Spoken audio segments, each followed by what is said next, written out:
Westminster is bringing back Pothole Palooza. The city is dedicating next week to finding them and then filling them. Last year, city workers filled nearly 3,000 potholes in 4 days.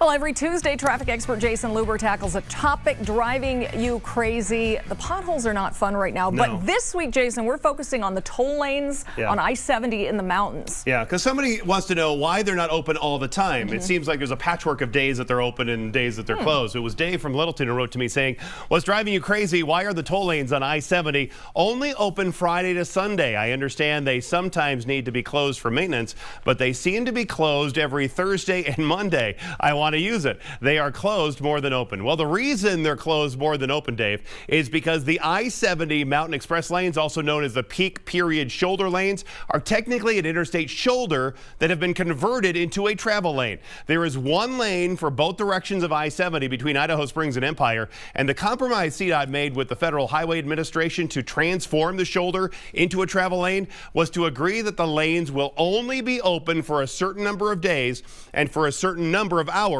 per year. Now, the eastbound I-70 lane is allowed to be open for 100 days and 1,168 hours. The westbound lane can be open 125 days and 965 hours. Now, when the lanes are closed to traffic, they return to being an interstate shoulder and are only to be used during an emergency. The low number of available days and hours to open the lane is the reason they're only open mostly on the weekends and not during the week when traffic volume is fairly light. Now, I remember back in 2023, Governor Jared Polis asked the division of CDOT responsible for operating, financing, and constructing the express lanes to revisit the total number of days when the lanes are open and if that number could be increased to meet future traffic volume. I was told that CDOT is right now in the process of renegotiating their agreement with the Federal Highway Administration, and while they are not ready to talk about what new agreement would look like, I did confirm that this new agreement, when finalized, would increase the number of days and hours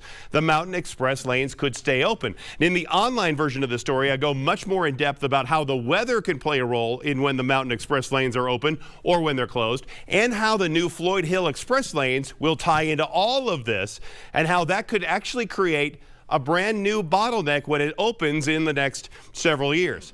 Go to Denver7.com, top of the page takes you to Denver 7 traffic. Oh, no, not a new bottleneck. Yes, that's all we need. More bottlenecks, unfortunately. And it's busy all year round. Yes, up and down. it is. There's actually more traffic volume in the summer than there is in the winter, even though it feels the opposite. Speaking of the drive in the mountains right now, it looks just fine. You can see the travel times up there. Look great. No issues between Silverthorne and Golden. But around town, I'm seeing more traffic volume in some of those usual spots, Lisa, including across 270, I-70 getting busier on the east side of town. And of course, we have that situation down south that we'll detail for you coming up in just a little bit.